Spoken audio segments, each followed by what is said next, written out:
আপনারা এখন আমার পাশে যাকে দেখতেছেন সে একজন ছিনতাইকারী। আমি ভাইয়ারে বুঝাইছি, ভাই দেখেন আমি বাচ্চা করি লিমিটেড কবুতরের। তো এখন ব্যাপারটা হইতেছে কি যে ভাইয়ার আমার প্রতি অধিকার আছে, এটা আমি মানি, এটা নিয়ে আমার কোনো আসলে সন্দেহ নাই।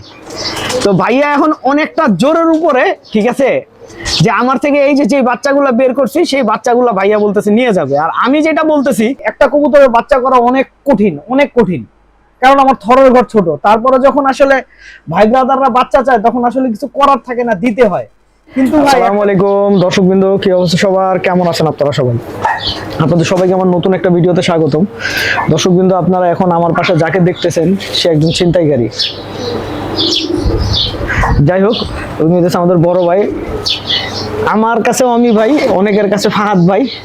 তো আমার গেম থেকে শুরু করে নিয়ে এখন পর্যন্ত আসলে আমি তিনটা গেম খেলছি। তিনটা গেমের মধ্যে দুইটা গেমই ভাই নিজের হাতে অপারেট করছে। ওর কবুতর ছাড়ানো প্লাস আমার কবুতর ছাড়তে যাওয়া সবকিছু। এবং উনি হইতেছে, উনার সাথে আমার সম্পর্কটা যখন তখন মনে হয় আমি হাফ প্যান্ট পরি। হ্যাঁ, অনেক আগে, হ্যাঁ 96-97। হ্যাঁ, তো ভাই এখন আসলে ঢাকায় থাকে, আগে কিন্তু ভাই টুঙ্গিতেই থাকতো। এখন আমি একটা বিশাল বড় সংকটে পড়ছি, ঠিক আছে। ভাই নিজেও কবুতর পালে, ভাইয়ের কবুতর আছে। ভাই এখন এই যে আমার বাচ্চাগুলা দেখতেছেন, জোর জবরদস্তি বাচ্চা নিয়ে যাবে, বুঝছেন, একেবারে জোরের উপরে। আমি ভাইয়ারে বুঝাইছি, ভাই দেখেন আমি বাচ্চা করি লিমিটেড কবুতরের। তো এখন ব্যাপারটা হইতেছে কি যে ভাইয়ার আমার প্রতি অধিকার আছে, এটা আমি মানি, এটা নিয়ে আমার কোনো আসলে সন্দেহ নাই। তো ভাইয়া এখন অনেকটা জোরের উপরে, ঠিক আছে, যে আমার থেকে এই যে বাচ্চাগুলো বের করছি সেই বাচ্চাগুলো ভাইয়া বলতেছে নিয়ে যাবে। আর আমি যেটা বলতেছি সেটা হইতেছে, ভাই আপনি বাচ্চা নেন, আপনি যে কয়টা চান সে কয়টা আমি দিব, কিন্তু এইখান থেকে ভাই সব দেওয়া আমার পক্ষে সম্ভব হবে না।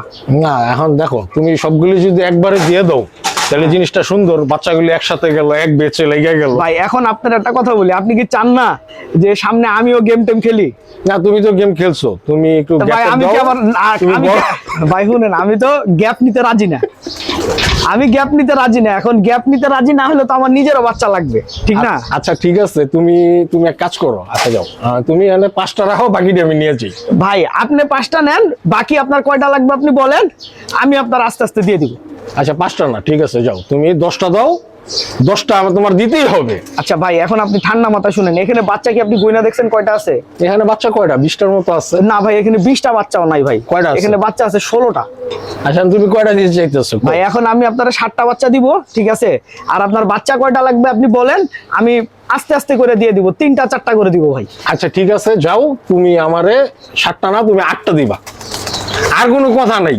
আচ্ছা আমি 8টা দিলাম, কোনো প্রবলেম নাই, ঠিক আছে আলহামদুলিল্লাহ। কিন্তু আপনার এই 8টাতে কি আমাকে ছেড়ে দিবেন? না, এটা তো প্রশ্নই আসে না। আচ্ছা তাহলে কয়টাতে কেমনে কি আপনি ক্লিয়ার কাট বলেন। তুমি 8টা দিচ্ছ, আরো 12টা দিবা, তুমি 20টা মিলিয়ে দিবা। আচ্ছা এখন আমি এই বাকি যে 20টা বলছেন এগুলো 6টা করে দিব। আচ্ছা ঠিক আছে, দাও। আর আমি দর্শক আপনাদের উদ্দেশ্যে বলতেছি, আমি এই ভিডিওটা করার পিছনে একটা স্পেসিফিক কারণ আছে, কথা কি বুঝছেন?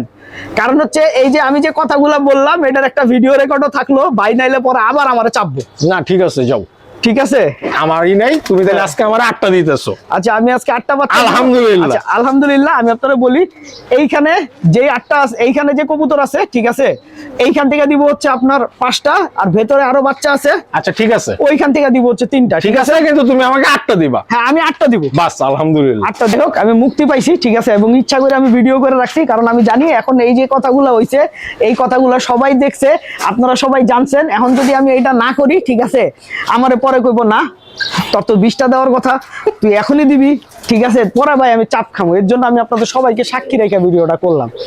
আর একটা ভাই কবুতরের বাচ্চা করা খুব এটা সহজ না বর্তমানে, কারণ হচ্ছে আপনাদেরকে আমার এবারের কিছু বাচ্চা দেখাই। এতদিন এত সুন্দর সুন্দর বাচ্চা করছি, এক বাচ্চার শরীরে একটাও পক্স হয় নাই। আর এখন দেখেন কবুতরের বাচ্চার শরীরে কিভাবে পক্স হওয়া শুরু করছে। ব্যাপারটা হইতেছে যে আবহাওয়ার সাথে সাথে আসলে মশা বাড়ে, আবার মশা কমে। যখন মশা বাইরে যায় তখন ভাই বাচ্চা করা কোয়াইট ডিফিকাল্ট, খুবই ডিফিকাল্ট। আর যখন আসলে মশা থাকে না তখন আসলে ভাই বাচ্চা করা ইজি। এই যে বাচ্চাটা দেখতেছেন, এই বাচ্চাগুলো আসলে যে কত কষ্ট করে করছি, অথচ কিরকম পক্স হয়ে গেছে। আর আপনারা সবাই বলেন যে পক্সের আসলে সমাধান কি? ভাই পক্সের একটাই সমাধান, যেন মশা না কামড়ায়। আর এই যে আমার বাচ্চাগুলোর যে পক্স হয়েছে এর পিছনে মূল যেটা কারণ সেটা হচ্ছে আমরা বিকাল 5টার সময় কয়েল দিয়া থরের ঘর আটকায় ফেলি নাই। তা তো হয়ে গেছে আসলে। এখন আসলে কবুতরের বাচ্চাকে সুস্থ রাখতে হবে, এটাই হচ্ছে সবচেয়ে বড় চ্যালেঞ্জ। আর সত্য কথা বলতে কি ভাই, একটা কবুতরের বাচ্চা করা অনেক কঠিন, অনেক কঠিন। কারণ আমার থরের ঘর ছোট, তারপরে যখন আসলে ভাই ব্রাদাররা বাচ্চা চায় তখন আসলে কিছু করার থাকে না, দিতে হয়।